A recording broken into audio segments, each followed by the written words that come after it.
Welcome back. Hyderabad నగరంలో అభివృద్ధి పనులకు బ్రేకులు పడ్డాయి.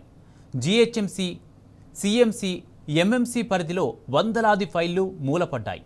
దీని అంతటికీ కారణం ఇంజనీర్ల తీవ్ర కొరత ఏర్పడమే. కీలకమైన ప్రాజెక్టులు పర్యవేక్షించే నాదుడే కరువవడంతో పనులు నత్తనడకన సాగుతున్నాయి.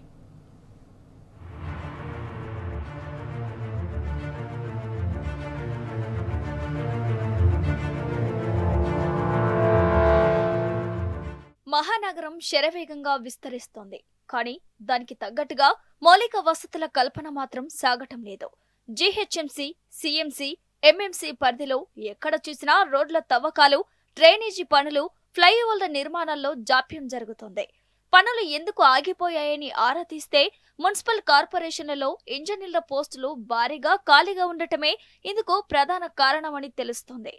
అత్యంత కీలకమైన జీహెచ్ఎంసీ, హెచ్ఎండిఏ, జలమండలి, మెట్రో రైల్ ప్రాజెక్టులలో మున్సిపాలిటీల్లో ఇంజనీర్ల పోస్టుల్లో రేవంత్ ప్రభుత్వం కొత్త నియామకాలు చేపట్టడం లేదు.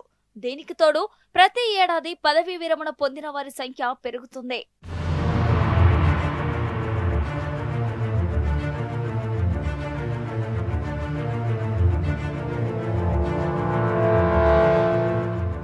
శాంక్షన్ అయిన పనులను క్షేత్రస్థాయిలో పరిశీలించాలన్నా, క్వాలిటీ చెక్ చేయాలన్నా, కాంట్రాక్టర్ల బిల్లులు క్లియర్ చేయాలన్నా ఇంజనీర్లు కీలకం.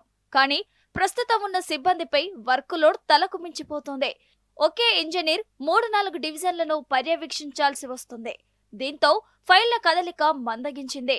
వానాకాలం వచ్చేసింది. డ్రైనేజీలు, రోడ్ల పనులు పూర్తి కాకపోతే నగరవాసుల పరిస్థితి ఏంటనే ఆందోళన వ్యక్తమవుతోంది.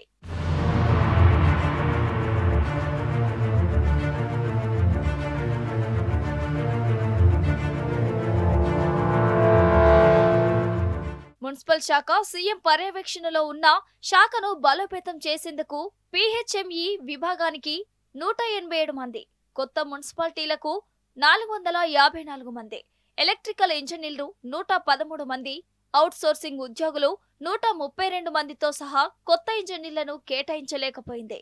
దీంతో కీలక డివిజన్లలో పనులు పర్యవేక్షించే నాదుడే లేకుండా పోతున్నాడని ఇంజనీర్ల సంఘాలు ఆందోళన వ్యక్తం చేస్తున్నాయి.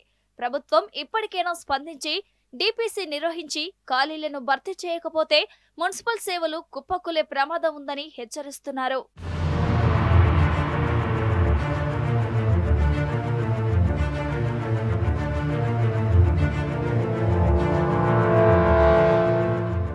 ప్రభుత్వం చేపడుతున్న ఎన్నో ప్రాజెక్టులు సిబ్బంది కొరత వల్ల కాగితాలకే పరిమితమవుతున్నాయి.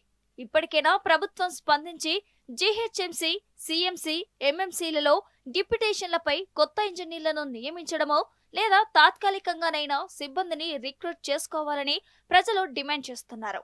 లేదంటే రాబోయే రోజుల్లో నగర ప్రజలకు ఇబ్బందులు తప్పవు.